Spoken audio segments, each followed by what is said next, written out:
Let's learn how to use Canva with PowerApps. So I build lots of PowerApps, right? I'm notorious for building ugly PowerApps. So today what I'm gonna do is I'm gonna show you how to use Canva to build assets to make those PowerApps look less ugly, right? And you guys are good at making pretty apps, so it'll make your pretty apps even prettier, right? But that's what we're gonna do. We're gonna go through Canva. We're gonna use a bunch of the premium features, right? And it's not an intro to Canva. I'm not teaching the Canva 101 stuff. It's kind of Canva intermediate, but it's all focused on making our PowerApps awesome. Sound fun?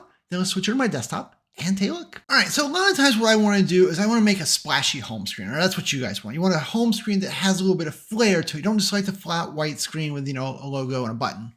And so what I have found is that background images are the way to do that. So here's an example of one that I built recently. Like you can see, we've got just a nice textured background. We've built our own buttons. So how do we build something like this in Canva? So what I'm first going to do is let's just start a new screen, right? We're not going to use that one for anything. I want to know exactly the dimensions, right?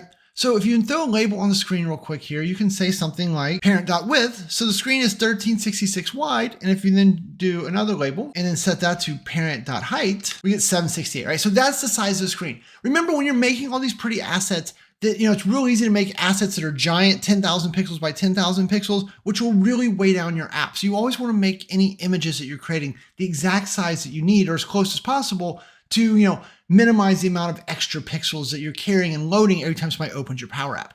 So 1366 by 768.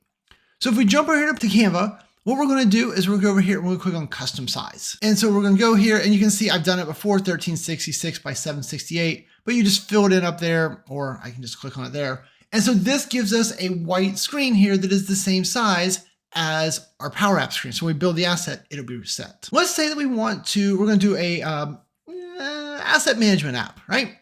So what we're going to do is we're going to go over here first and we're going to go to elements and we're going to search, right? Like this is their catalog of stuff.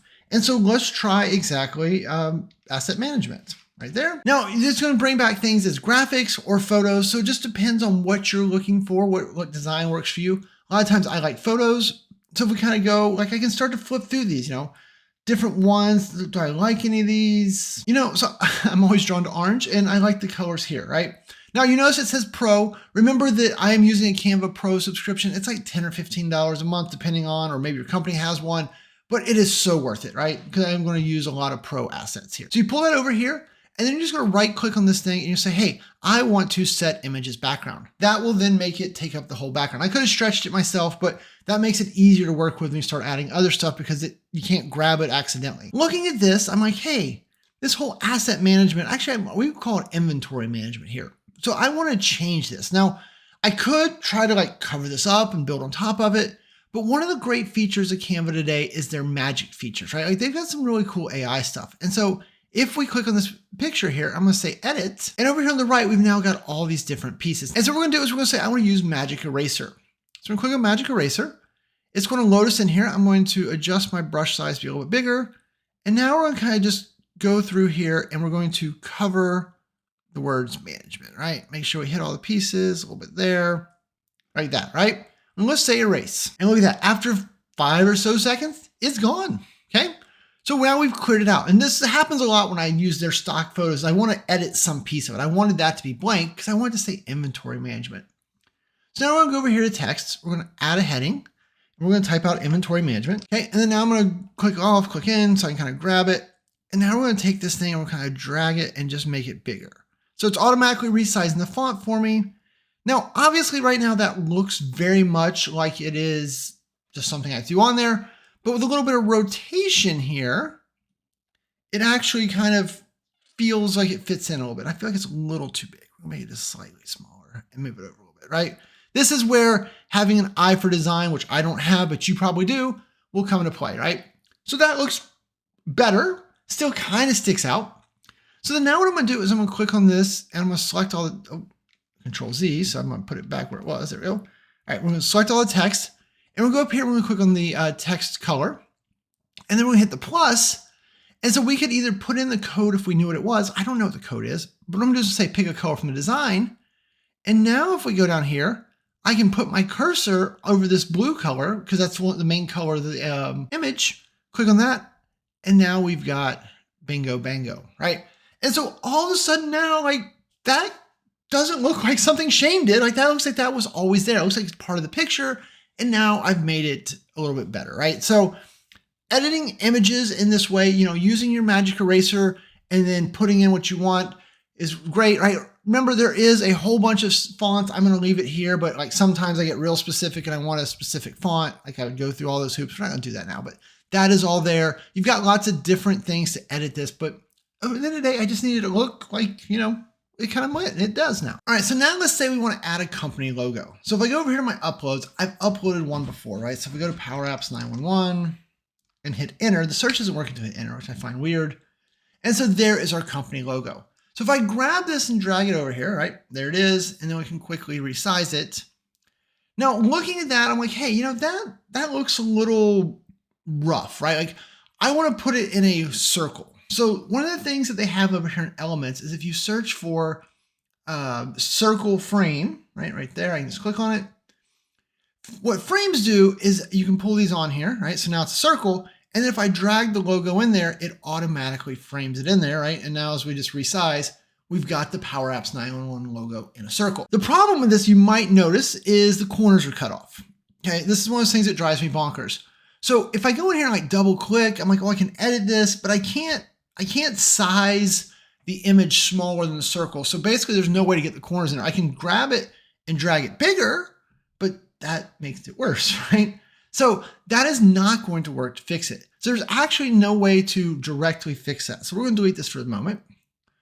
And so what we're going to do is we're going to need to make a different image of the logo, right? So we're just going to hit add a page. And I'm going to this nice white screen here, and then I'm going to add the logo back again, right? And so the whole reason, like if you look over here, see how it's like tightly cropped? That's the reason we can't get it to work in the circle. Oh, that is way too big. We'll pull this down. Oh, wait, Control Z. I don't know what I did. Wasn't paying attention. Let's pull this over here. There we go. Okay.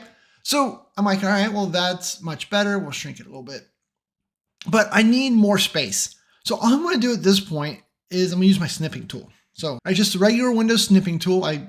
Maybe there's one in Canva. I've never found it. So say new, and this time I'm just going to snip bigger than the photo, right? So I'm going to kind of give myself that extra white space that we're going to need. So with that in here, in the snipping, now if we switch back over and we go back over here to our page, right? So page one, we're going to paste this in. So when you paste something in, it automatically uploads it. And then I'm going to take this and I'm going to drag it, and see how as I drag it, it puts it into the circle, let go of it.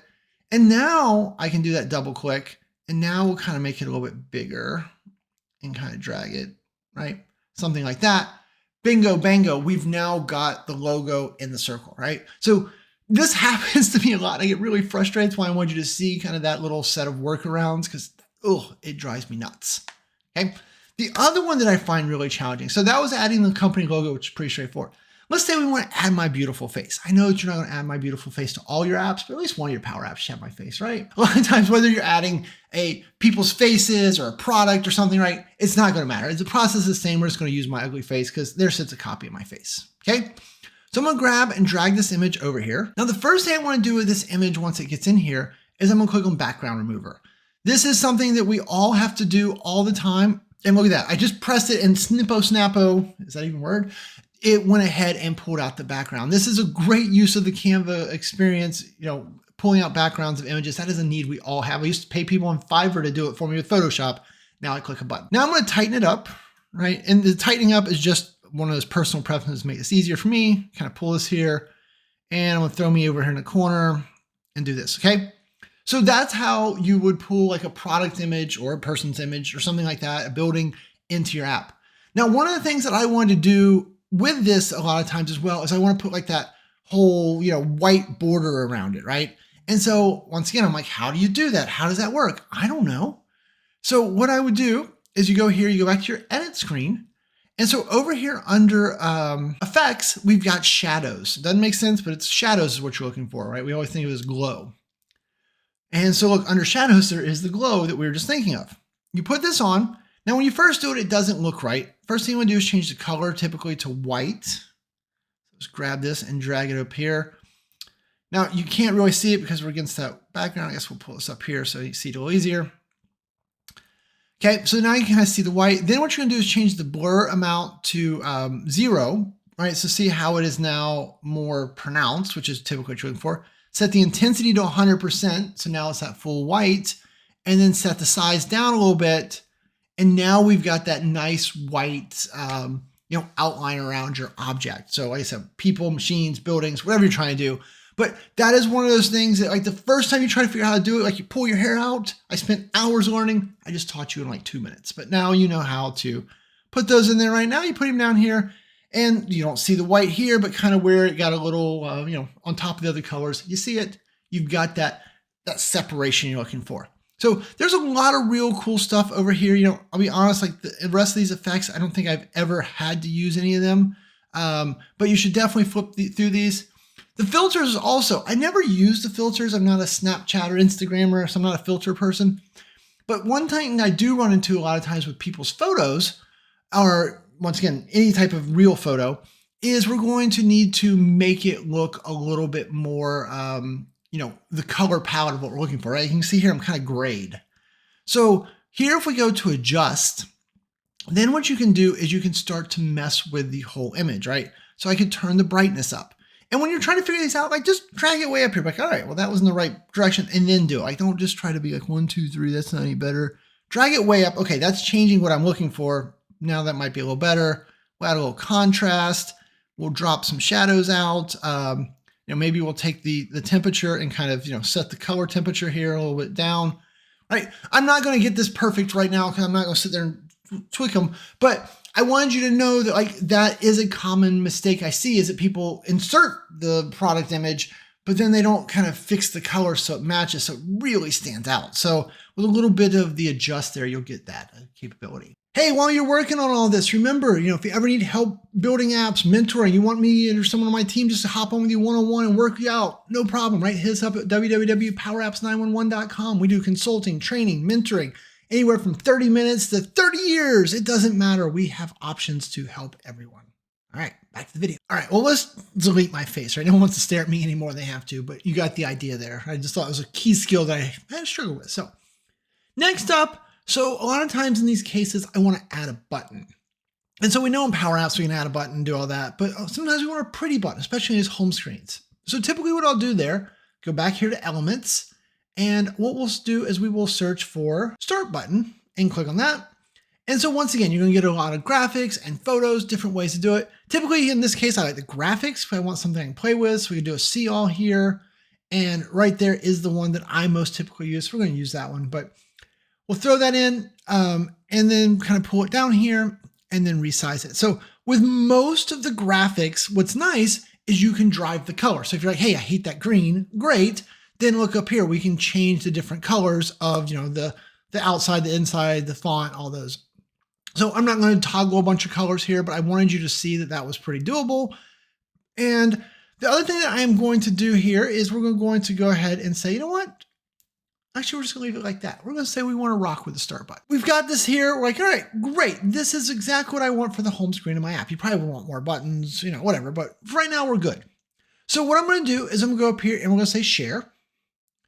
And then we're going to go to download. Now notice here, right, the size is that right size, so we know it's going to fit really well. Transparent background, not something we want right now, right? We really just want this the way it does, but we have 2 pages and we just want the first one. So typically here, I'm just going to go deselect and then do page 1. If you've got a lot of pages, it'll have the current page because almost always you want to download just the one. If you download multiple, it'll put them in a zip and nobody wants that, okay? So we'll say download. Downloading sometimes can take a hot second, especially if you download GIFs or videos or that type of stuff. This one's going to go pretty quick though. Okay, so there it is. So now if we jump over to our Power App, over here, we want to make that our background, right? So we've got our screen. So all we got to do is click the screen, and then over here we have background image. Now I do want you to notice here, we're going to use upload, but they have the stock images. So this is something that Microsoft added last month or so. And so here there is a whole litany of stock images. So maybe instead of doing all that fancy Canva, maybe you were making a golf app and you just want to grab this image. And it's just as easy as doing that and saying insert. And now bingo, bango, there it is, right? And then you, of course, would then just say, oh, because it's not the right size, I don't know why it's not the right size, then we just change this to fill and it would stretch out, right? So that would be one, but we're not going to use that one, obviously. What we're going to do is to upload here. And so then there is our inventory management one. And then that's going to drop in and we don't have to mess around with it, right? Because it is exact right size because we built it the right size. Okay. Now, once you pull this in, right, if we hit play, like, ooh, look at that pretty app. How do we make the start button clickable? Like, because obviously it's not actually a button. So then what you're going to do is you're going to go here and you're going to insert a rectangle on top of that. All right, so we're going to go put this kind of here for the moment. We're going to change the fill color of the rectangle to be transparent, right? A color that Microsoft made for me many years ago. It was my request. I know, it's awesome. And then we're going to kind of pull this and get it to be, you know, right on the exact edges of it. Kind of shrink it up. Now, I'm going to stop fiddling there, but if you want it to be pixel perfect, remember you could go back over here, and if we clicked on this icon or this piece here, and then we said edit, and then scroll down the page and go down here to position. And so here is the actual width, right? It's 194 by 49.2. So you could go put those over in PowerApps. I'm not going to do all that fiddling, but that would be how you got that to be exactly the same size. Okay. So that's the fill. Then what you would do here is you're going to set the hover fill. Hover starts with an H. And so it's defaults to self.fill, and you're going to set this to be RGBA, and then 169, 169, 169, and then about a 0.5. Okay. So now if we hit play, when we hover over it, see how it grays? Then that would tell you, oh, like that becomes clickable, right? And 0.5 is probably too much. And you can, if you're looking really hard, you can see like I need to scoot it over some. It's not perfect, right? But we could, you know, with a little work, we could definitely make it perfect. Let's try 0.25. See if that looks a little better, right? But see how you kind of get the effect that it's there? And so then now you would take the rectangle and we're going to scoot it over one. It's driving me crazy. 566. And then what we want to do here is we're going to set the on select, right? So this is where you make it do what you want. And so we'd say like navigate to, oh, we don't have a screen 2. So we'll say screen 2, it'll yell at me, and then we'll create a new screen. There you go. And so now, right, we're hovering and we click, boop, and we're taking a screen 2. Okay. So that's how you make those things clickable. If it really bothers you, right? Once again, you probably, if you got a keen eye watching this, you got a design eye anyway, you see how the rectangle's got the squared edges out there, like it sticks out the side, and that's not what you want because it doesn't look as pretty. Then unfortunately, rectangles do not have any type of corner rounding around them, right? You can't like set the rounding. So then what we'll do in those cases, if that really drives you nuts, is you could go here and you can insert a button. Okay, so put the button over top of it. Kind of stretch it out here a little bit. All right, once again, you could go get the exact size if you wanted. But now we've got the button. Or let's just get the exact size since I keep saying it. Okay, so 194 by 49.2. 194 by 49.2. Oh, quicker here. Okay, so now it's the exact right size. And then we need to get the pixel right? So what was the location? 565 by 666. There should be a little bit better. So we'll do that. 565 by 666. That's not very good. But there you go. So now it's more lined up. Okay. So then you would take your button. You would say, hey, your fill, once again, is transparent, like so. We'll change the text on the button to be nothing. Okay. And so then now it is looking better. When you hover, right, it turns to blue. So then what do you got to do, right? Same type of thing. So you'd go here and you'd find the hover fill is the color when you go over it, right? So now let's try it. Okay, so now we've got the grade, but the reason I want to use a button, right? We still have the pieces there on the little edges hanging out, but now we could go here and we could change the radius, right? It's probably easier to do it from the right. So let's change the border radius to 50. Let's say play. And I don't know about you, but best I can tell, that's an exact match, right? So now it doesn't look as, squared off. So if you have rounded pieces like that, you can't round the rectangle. We just use buttons. And then obviously you'd set the on select, right? And right now I'm holding down the mouse. This is the press color. So we need to set the press fill as well. Okay. So that's how you make those clickable. A couple of things we want to go here. Let's go next up. So we're at the screen 2. So here we're going to go over, right? So this was a fully featured wild screen, right?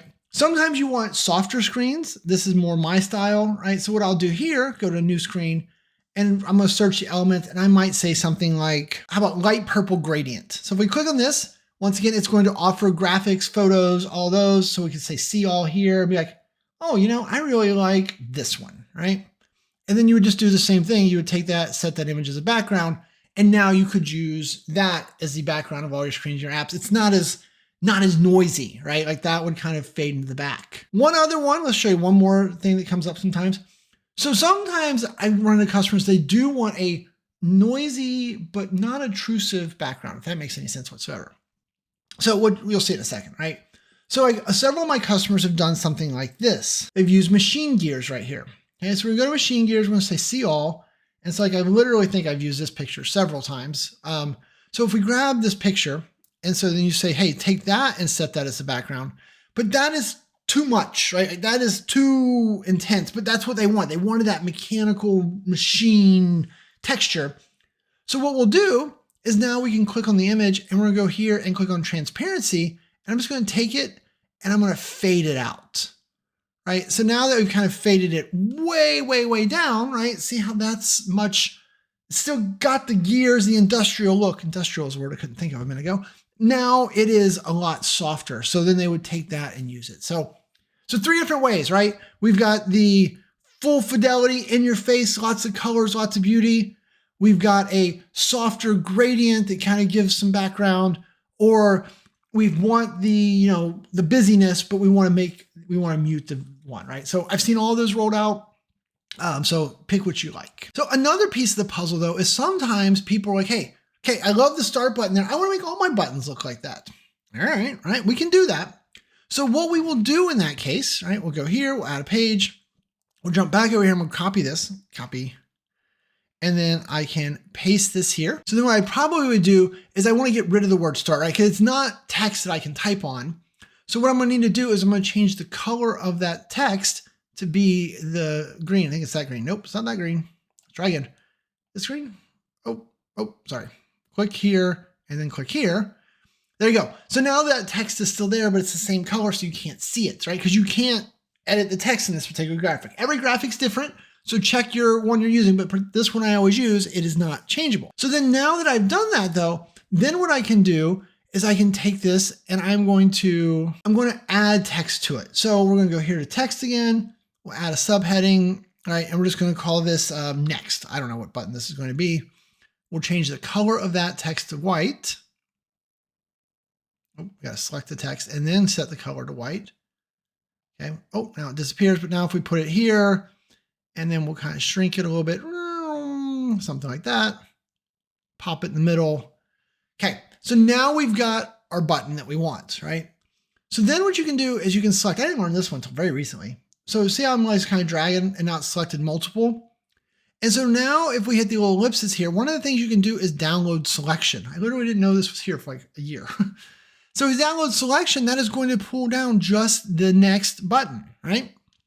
We're going to set the background to transparent because we don't want any background, right? Because if we put on top of that purple, we wouldn't want the white to show through. So we'll say transparent background and we'll download this.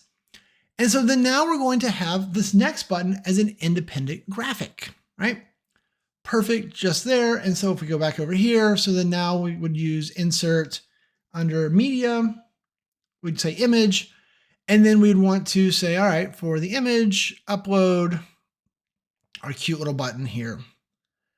And then obviously we kind of need to size this, but we kind of make it what we want it to be. And then we would do the same stuff around, putting the rectangle or the button on top of it to make it clickable. Now, so you could build your app this way. The thing I would caution you about though, is some of the slowest apps I've seen have been where people have went and they've got graphics for everything, right? They've got hundreds of these buttons in their app and it takes like 2 minutes to open because every time they go to open the app, they got to download all these assets. They got to get loaded in memory, rendered on the pages, screens, whatever we call these things. So don't overdo it, right? Like don't start thinking, I'm going to make every element a Canva graphic so it can look exactly the way I want. Yes, you can, but you're probably going to have performance challenges if you do so. The other thing to consider here is, well, maybe we're just, from the rest of them, right, we want to add a button, not just a normal button, but I would just prefer these buttons looked like this, right? So what you could do is go back over here and be like, all right, well, we know that when I click on here, right, we know that that's the green I want. Click there. And so then when you hover, look, 24B8OB. And so now what I could do, unfortunately, I can't just copy the code. But I think if we do this, there you go. So if we do this, we can copy it. There you go. Let's copy that. So now if we go over here, and then we would say, all right, I probably would go to my app settings and then go to named formulas, right? Under formulas. And then I'd say NF green equals color value. Oh, move my cursor out of your way. Paste that in, close that, do a nope, that's not a semicolon, that's a semicolon. Like that. And so then now we've got NF green. And so now if we go here and say, hey, you button, your fill is now NF green. And so now it's that same green from the home screen. And so I don't have to build a bunch of these. I could build it this way, right? And I could find, I could go back over here and get this darker one and make that the border color. So just keep that in mind. Like, that might be different ways to do it, but using this, color selector to get those numbers and using those in PowerApps directly is another handy thing, right? Sometimes customers give me their logo and they make all of our buttons are red. And I'm like, well, what is your red code? They don't know. So I throw it in Canva, use the picker, and then I know the official RGB for their red. Okay, so also speaking of buttons, another one of my customers, so let's just change the screen background here to purple is fine. All right, so another one of my customers, they want to, like all of their icons in one of their apps, or their buttons are icons. They kind of represent the different thing. So say like I wanted to have a security icon, right, for the security screen, right? So instead of a security button, I want to have a security icon. So what I'll typically do first is go over here to elements, and then I'm going to do something and search for something like security outline, right? So when I do this, and we go here and look at graphics and say see all, right? We start to get these fun, little policeman looking security persons is kind of the images they were going for, right? So like, I think this was very similar to the style they chose. So I can click on that. Once again, remember you've got the recommendations. So there's some different options here. These are the magic recommendations, but that looks like what I want. So then all I would need to do here is change the color to be white. And like, boom, that was what they wanted me to put in their app, right? And this, like I said, very close to what they want. Now, unfortunately with Canva, right, this is right, see the little symbol here, it's a pro. You can't just download a pro, but I just want that. Typically in this case, I would just go and say, add a subheading, and I'll go down here and I'll set this to say security. There you go. And then make sure it's centered. I think I'd already done that. Pull it up nice and tight. And so now that I've got the two pieces, I can do the select, and then I can then of course say ellipses and then download the selection, right? So that would be one way to do it. Now, if you're going to do this, make sure that you size it down. Like, so if I know that I'm going to use this in a much smaller size, I'm going to just pull this little critter down, right? Because the smaller the size here, the smaller the file size, the less burden it puts on your app, right? Make sure you choose that transparent background. And now if we say download, right, now we've got that. And so then we could go over here. Let's change the background color of this because it's not going to work very well if it's not a color. But now we would say insert image again. And so then we're going to use this as a button, right? And then we just say upload. And then there's our little guy. And now we've got a cute little security icon. And now say this is the exact size I want in the app, right? So if I look here, I can see that really this was 108 by 113. We know that when I exported it bigger than that. So I'm wasting pixels again. So ideally, if you figure out this is the size you want, then when you do the export, you'd want to get as close to this size while being over as you could. So to try to minimize those file sizes as best you can. But I have a customer, like their whole bottom row is just a bunch of these different icons like this that sets up. There you go. There's a whole bunch of information about Canva that hopefully helps you, right? These are tools and tricks and things I've used to try to make my apps look a little bit nicer. Hopefully you've got more design skills from me and you can make things look really nice. Like if you knew, like I'm wearing this bright blue shirt and I had like a dark green overshirt over it earlier, it really didn't match, but that's a normal name in the young household. So questions, comments.